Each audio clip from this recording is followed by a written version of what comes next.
Bonsoir à tous et bienvenue dans cette édition. Ce soir, la rédaction accueille Mohamed Maoulida du collectif des citoyens vigilants et révoltés, initiateur également de la caravane de la paix. Bonsoir. Bonsoir, chers auditeurs. Alors avec vous, on va parler de cette opération que vous envisagez de mettre en place après celles qui ont déjà été envisagées, déjà été opérées. On en parlera tout à l'heure également. Ça sera ce dimanche 24 juillet sur la place de la République, une grande prière. Vous nous direz tout à l'heure pourquoi Maoulida. On en parle dans ce journal. Avec nous également sur le plateau, Pierre Bellouti. Bonsoir Pierre. Bonsoir Amina, bonsoir à tous. Vous nous emmènerez du côté de la SMAE où les choses ont pris un tournant ce matin. La grève a débuté, les salariés sont passés à l'acte après les menaces de grève qui ont été proférées quelques jours auparavant. On en parle également plus amplement tout à l'heure, Pierre, avec vous. Mais d'abord, voici les titres de ce mercredi 20 juillet. Ce matin, la grève à la SMAE a débuté. Les employés de la SMAE réclament notamment une augmentation de salaire de 4% et malgré les différentes réunions qui se sont tenues ce jour, aucun consensus n'a pu être trouvé. Le dialogue est pour le moment au point mort, tandis que chaque partie stagne sur ses positions. Une réunion s'est tenue ce matin au sein de l'hémicycle Younoussa Bamana. Au centre des discussions, le plan climat-énergie territorial de Mayotte. Ce dernier devrait servir à développer les énergies renouvelables et réduire la vulnérabilité du territoire.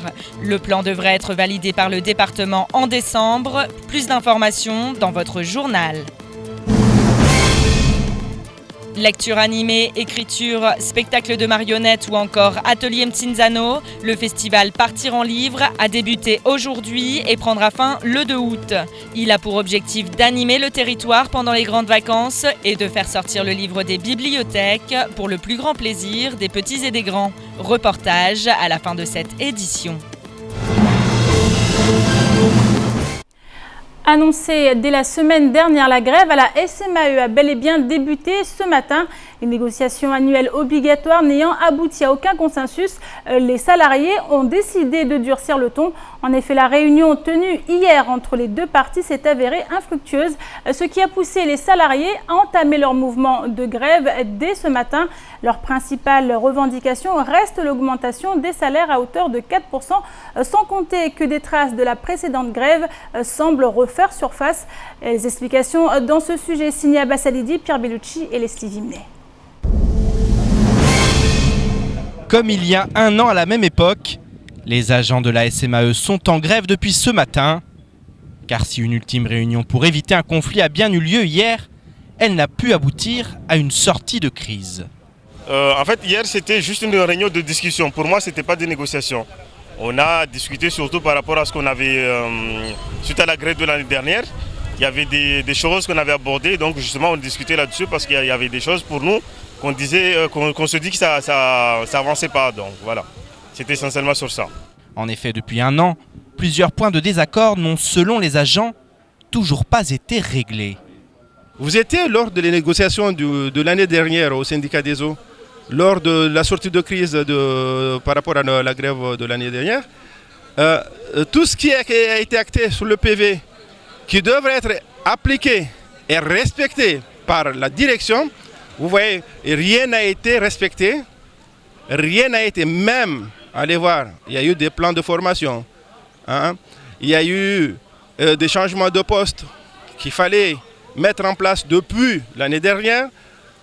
On avait bien dit que ça doit être fait au début, depuis l'année dernière, depuis le mois de septembre. Rien n'a été abouti. Donc au jour d'aujourd'hui, si on est là, c'est parce que ça ne va pas. Beaucoup d'attentes ont donc été fondées sur les négociations annuelles obligatoires, mais la question de l'augmentation des salaires continue de poser problème. Nous, on est là, on maintient la grève, c'est une grève illimitée. Et on s'accroche et on est bien motivé à aller au-delà, là où on pourra. Donc soit c'est 4%, soit c'est rien. Donc il n'y a pas de négociation. S'il y a négociation, c'est les 4%. S'ils acceptent, tant mieux. S'ils n'acceptent pas, non. Bah, nous, on a posé nos conditions, on veut les 4%. Donc voilà, maintenant la balle est dans le camp de la direction. Voilà. S'il n'y a pas les 4%, bah, on continue notre mouvement. Dès 9h, plusieurs négociations ont eu lieu, mais la direction refuse d'accepter une augmentation dépassant les 2,36%. La grève est donc reconduite demain, car en deçà de 4%, aucun dialogue ne semble pour l'heure envisageable. Elle était redoutée, Pierre, on l'a vu, cette grève, elle a finalement débuté ce matin suite à des négociations qui n'ont pas abouti à un accord suffisant pour les salariés, notamment ces 4% qui n'ont pas réussi à obtenir. Oui, alors redouté, pourquoi ? Parce que forcément, il y avait la crainte de coupure d'eau, mais les grévistes l'avaient dit, ils l'avaient annoncé, il n'était pas question dès aujourd'hui de mener des actions de coupure. Il y a eu un service minimum qui a été assuré. Alors sur 154 personnes travaillant à la SMAE, et il y en avait seulement 19 qui travaillaient aujourd'hui, qui étaient en service, tous les autres étaient en grève, donc quand même eu 145 personnes en grève aujourd'hui. Donc c'est un mouvement qui est très suivi, qui est porté par 2 syndicats, Force ouvrière et la CFDT. Voilà, donc tous deux se sont alliés, une sorte d'intersyndicale avec effectivement une revendication première qui est l'augmentation des salaires de 4% avec rétroactivité à partir du 1er janvier 2016. Du côté de la direction, aujourd'hui, il y a eu plusieurs rencontres. 3 plus exactement. Ils se sont vus à plusieurs reprises. J'ai là le compte rendu des négociations, notamment celle qui s'est terminée à 10h10 et il n'y a pas eu d'accord. D'ailleurs à 15h il devait y avoir une réunion, finalement elle n'a pas eu lieu. Là, effectivement, la direction propose 2,36%.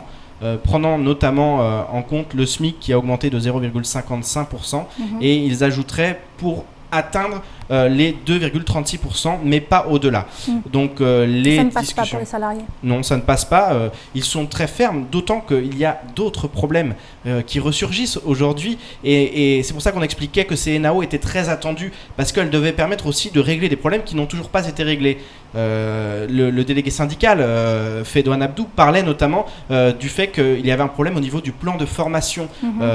Alors des personnes qui étaient choisies pour partir en formation, le fait aussi qu'il n'y ait pas de formation à Mayotte, donc ils sont obligés de partir ailleurs. Donc voilà, un problème de continuité aussi qui est dénoncé, le fait qu'il y ait beaucoup d'agents qui ont des postes importants, qui sont depuis de longues années au sein de la SMAE et qui connaissent très bien le terrain, qui connaissent très bien le réseau et qui n'évoluent jamais. Il y a un problème d'évolution. On fait venir des personnes extérieures et eux pourraient briguer ces postes, mais malheureusement la direction ne leur permet pas de les briguer. Voilà, alors ça c'est les autres points qui n'ont toujours pas été réglés et qui forcément s'ajoutent à cette augmentation des salaires. En tout cas, ils sont déterminés à continuer.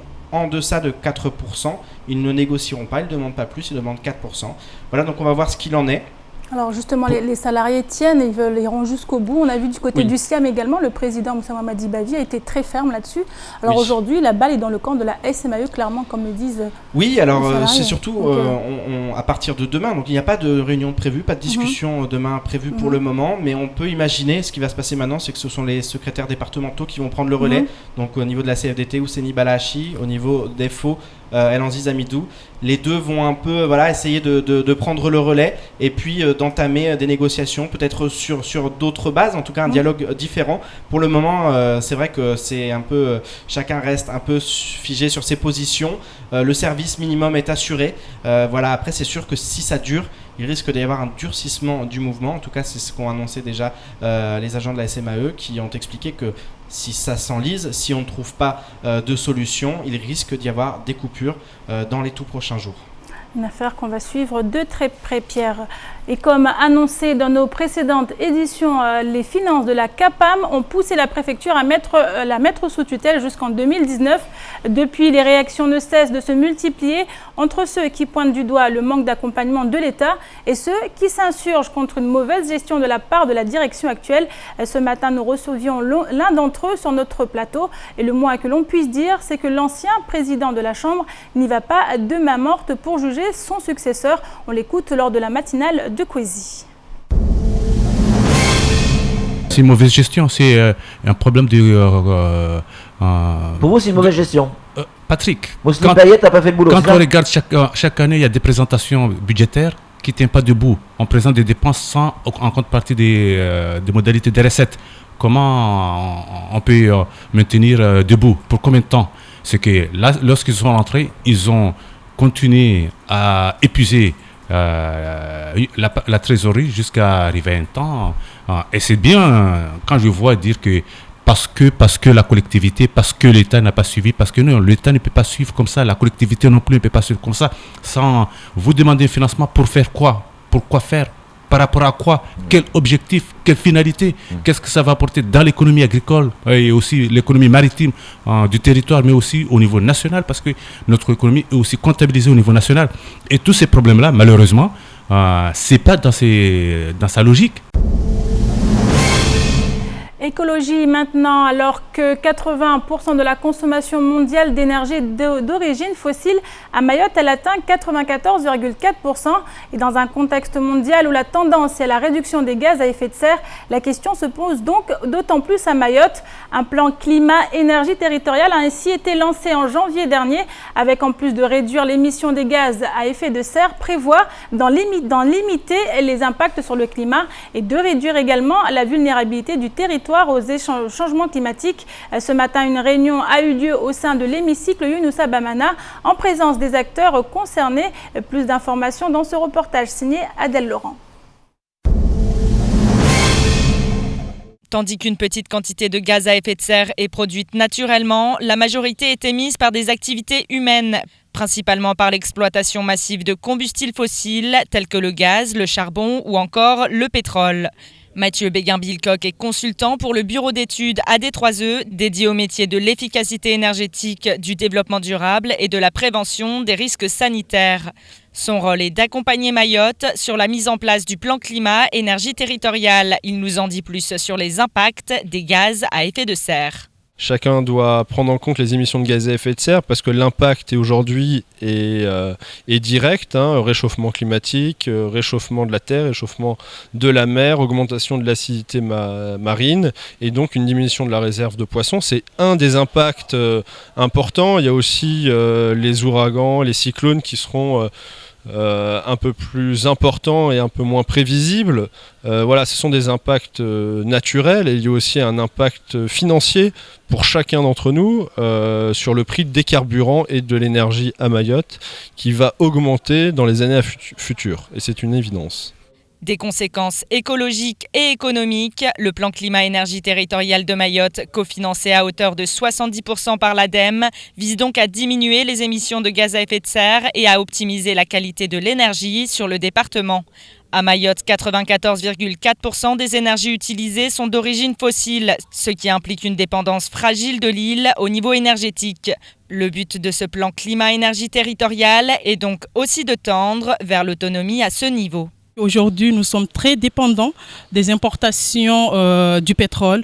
Nous sommes très dépendants des énergies fossiles et il est plus qu'urgent que les pouvoirs publics, il est plus qu'urgent que le conseil départemental s'attelle énergétiquement à ce qu'on puisse pas renverser la tendance, mais au moins qu'on puisse doubler la production d'énergie renouvelable sur les territoires. Un des objectifs à atteindre, la première étape est de créer un profil climat pour Mayotte en matière d'émissions de gaz à effet de serre, de potentiel en énergie renouvelable et de vulnérabilité au changement climatique. En effet, chaque territoire a ses caractéristiques et d'autant plus les territoires insulaires. L'objectif d'AD3E, c'est d'adapter chaque diagnostic et chaque solution en fonction du territoire. Aujourd'hui, le potentiel, ce qu'on appelle le potentiel ENR, le potentiel en énergie renouvelable est fort sur l'île, que ce soit du solaire, de l'éolien marin, de la géothermie avec ce qui se passe sous nos pieds. Il y a des choses possibles à faire sur le territoire pour arriver à cette dépendance aux énergies renouvelables pour 2030. Un changement énergétique prévu. Les élus, les agents, les partenaires, les acteurs socio-économiques ou encore la population, tous sont appelés à se mobiliser afin de concrétiser ce PCET. Les prochaines étapes dans sa mise en place sont la concertation entre ces acteurs en septembre, puis l'élaboration d'une stratégie et d'un programme d'action. Ce plan devrait se voir validé par le département au plus tard en décembre prochain, mais à Mayotte et plus largement dans les départements d'outre-mer, les projets ont bien souvent du mal à se concrétiser.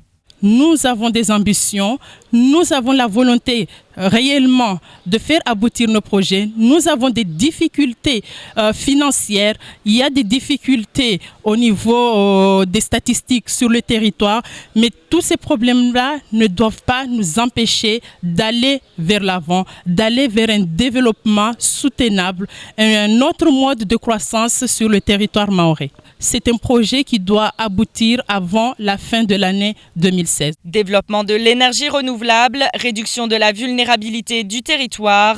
Les actions contenues dans ce plan devraient donc voir le jour dans les prochaines années. L'affaire est donc à suivre. Et toujours dans le domaine de l'environnement, un phénomène peu fréquent a pris forme au large de la Grande Île. En effet, une dépression tropicale modérée surnommée Abella s'est épanouie dans l'océan Indien. Un tel phénomène à cette période de l'année, cela ne s'était pas produit dans la zone depuis 1971. Alors à quoi cela est-il dû? Cela s'explique notamment par le phénomène La Niña qui risque de chambouler le climat dans la zone. Écoutons plutôt le directeur de Météo France Mayotte, Bertrand Laviec, qui nous en dit davantage tout de suite. Ça va traverser peut-être Madagascar et encore, et de toute façon ce qu'il en sortira ce ne sera pas grand chose heureusement. Oui. Ce qui est quand même aussi, ce qu'on a noté, c'est que la dernière fois où il y a eu un cyclone nommé au mois de juillet, c'était en 1971, et c'était une année La Niña, comme cette année. Et on sait aussi que La Niña a d'autres, j'en avais parlé sur ce même plateau, mais il y a d'autres conséquences sur des phénomènes comme ça. La première conséquence, c'est surtout un retard à l'allumage de la saison des pluies. Donc on a des signes, il faudra vraiment faire très attention, je pense, dans les mois qui viennent, surtout à la gestion de l'eau. Bon, vous parliez tout à l'heure de la SMAE pour d'autres raisons, mais voilà, c'est très important d'économiser l'eau aussi. On sait que quand on a des phénomènes comme ça, le phénomène La Niña, qui est quand même un phénomène qui est connu, qui est un phénomène qui est millénaire, donc on sait que sur un territoire comme le nôtre, généralement la saison des pluies est légèrement décalée vers la fin de la saison. C'est-à-dire que le début est en début d'année, quoi. Et venons-en maintenant à cette opération à la caravane de la paix, une opération mise en place par le collectif des citoyens vigilants et révoltés, représenté ici par Mohamed Moulida que je présentais tout à l'heure. Alors, cette caravane de la paix, on l'a vu, on en a parlé ces dernières semaines. L'opération qui a fait que vous êtes là ce soir, c'est cette grande prière qui est prévue ce dimanche 24 juillet sur la place de la République. Davantage de précision avec vous. Oui, alors en fait, le but de cette caravane, ou bien le but de ce collectif, c'est de dénoncer certaines choses et d'appeler les gens à quelque chose. Comme vous l'avez dit, c'est que caravane de la paix, nous dénonçons tous les actes qui se sont déroulés dans les rues de Mayotte, dans les routes, dans les villages. Quand je dis dans les routes, je pense aux coupeurs de route, les cambriolages et les incendies volontaires, ceux qui incendient les voitures des uns et des autres. On n'a pas oublié ce qui s'est passé dans la nation, les attentats, récemment le 14 juillet. Donc ce sont tous des actes que nous dénonçons. Nous dénonçons fermement, donc ce sont des prières pour dénoncer à tous ces gestes qui n'ont pas de qualification. D'accord? Puis après, nous appelons à la tranquillité, nous appelons à la solidarité nationale, nous appelons à la non-violence, nous appelons à la discipline, nous appelons aussi à la fermeté. Nous appelons à ce que tous les gens, toutes les personnes s'unissent pour la bonne cause qui est la paix.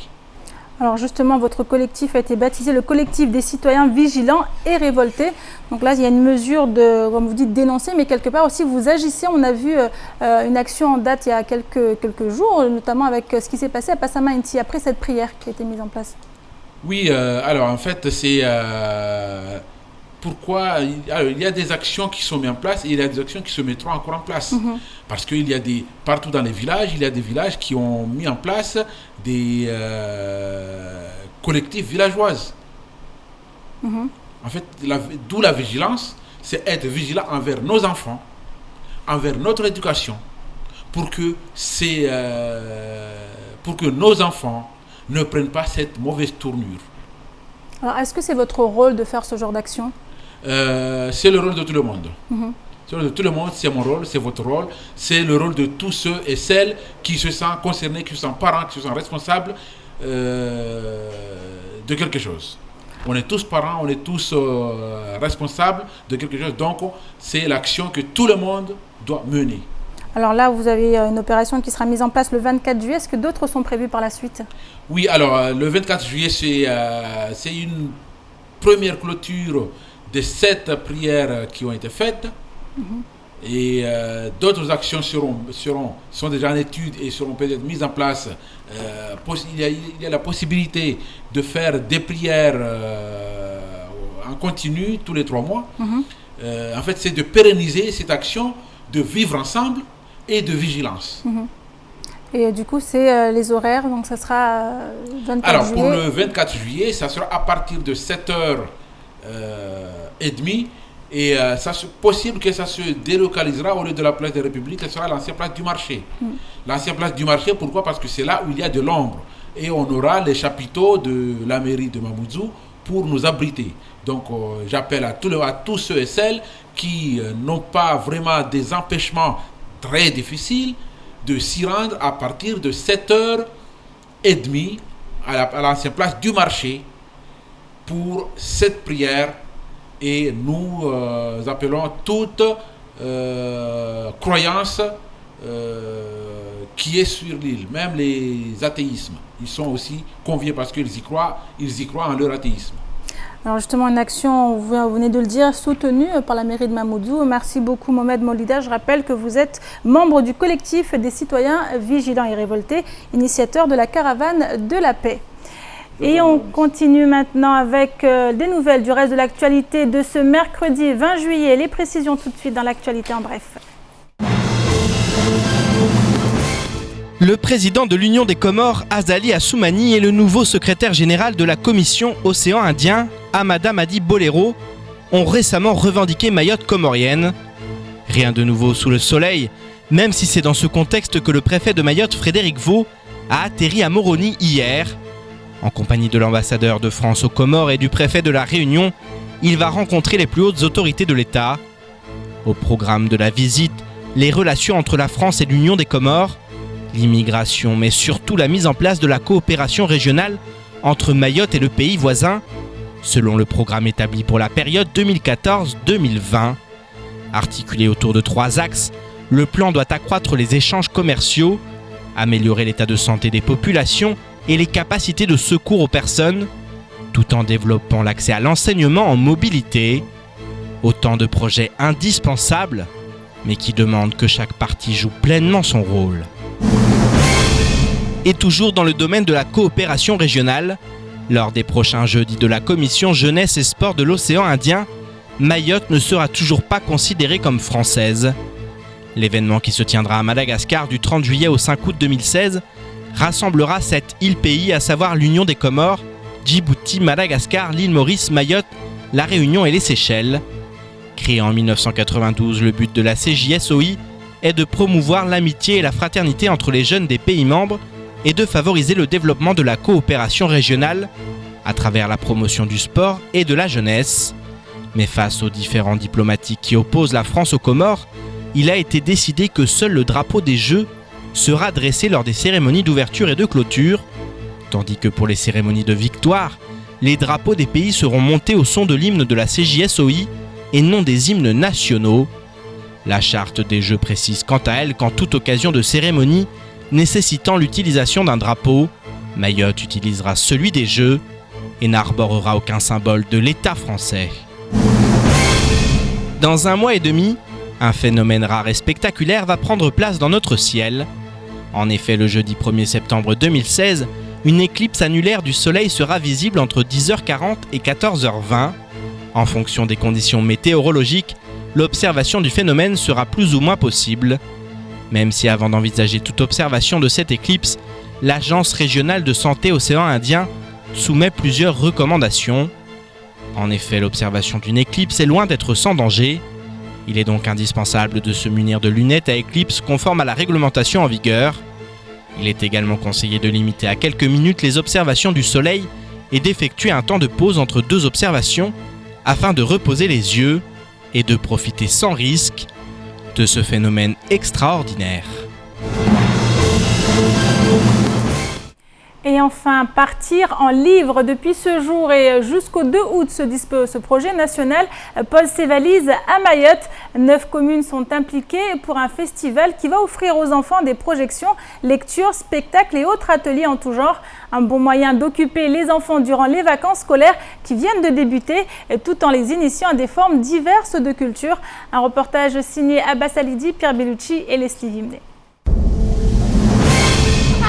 Le top départ a été donné cet après-midi. Partir en livre a débuté à la bibliothèque de Cavani, où des dizaines d'enfants ont été accueillis dès 14 h. Et l'animatrice de la BDP nous en dit plus sur ce projet national. Alors, partir en livre, en fait, c'est un petit peu la suite qui a été donnée à Lire en Short l'année dernière. Donc, c'est une action qui est menée par le ministère qui a été mise en place par le ministère de la Culture. L'année dernière, c'était Lire en Short, c'est Fleur Pellerin qui avait décidé de mettre à l'honneur la littérature jeunesse. Donc ils ont réitéré l'opération cette année avec un nouveau nom, donc ça s'appelle Partir en livre. Et donc c'est tout un tas d'actions dans toutes les bibliothèques et dans tous les lieux où on peut mettre en avant la littérature jeunesse. Donc ça s'adresse à un public jeunesse. L'action est destinée à la jeunesse. Elle inclut des animations autour de la lecture et de l'écriture. Contes, lecture, ateliers d'écriture en musique ou en vers, mais aussi Tsinzano, pour que la culture locale soit également partagée avec les enfants. J'ai appris comme les talmalans dans les Tsinzano, et puis il y a des fois aussi comme pour les mariages, et il y a beaucoup de femmes qui mettent les talmalans dans les visages. J'ai appris quand on se marie, il maquille les gens qu'ils veulent mettre le Tsinzano, et il met des gens qui ne veulent pas se marier, mais des gens qui participent à le mariage de quelqu'un, il met. Si beaucoup connaissaient le Tsinzano, le moins que l'on puisse dire, c'est que l'atelier a ravi les plus jeunes. Je suis très très content de mettre le Tsinzano parce que c'est très bien, c'est joli. Je suis très contente d'avoir connu ça parce que maintenant on peut savoir que on peut se faire joli avec le Tsinzano. Le festival, qui prendra place dans 9 communes, promet d'être riche et de diversifier les activités. Et pour cela, de nombreux intervenants viendront partager leur savoir avec les enfants. Alors on a fait appel à Tambati parce qu'on a un concept qu'on est en train de développer de plus en plus dans les bibliothèques, ça s'appelle la bibliothèque vivante. C'est-à-dire qu'on ne va pas apprendre à travers un livre, mais on va apprendre à travers une personne vivante qui a un savoir. Donc en fait, c'est pas une conférence parce que c'est beaucoup plus simple et on va mettre à la disposition de tous les publics et notamment du public jeunesse une personne qui va partager son savoir. Pour résumer l'état d'esprit de Partir en livre, si vos enfants souhaitent lire, écouter des histoires, jouer ou encore participer à une chasse au trésor, ils peuvent se rendre à la bibliothèque de Cavani ou dans celle de leur commune, aux horaires d'ouverture habituels. Et c'est la fin de cette édition. Merci à vous de l'avoir suivi. Une édition à retrouver en rediffusion sur OM5, mais également disponible en replay sur notre site l'infoquesi.fr, sur YouTube et sur notre page Facebook. À suivre juste après l'invité du temps de parole, le face-à-face également, l'invité du temps de parole Dani Salim, qui était ce matin au micro de Patrick Millon, que vous retrouverez demain dans la matinale. À 7 h, il sera en compagnie du maire de Kanikili, avec qui il sera question de l'intercommunalité du Sud. À 7 h 30, Éric Verdaven, directeur fonctionnel du service pénitentiaire d'insertion et de probation du département de Mayotte, sera en plateau. Éric Verdaven, avec qui il sera question de la lutte sur la récidive, contre la récidive. Bonne soirée à vous sur KTV et à demain.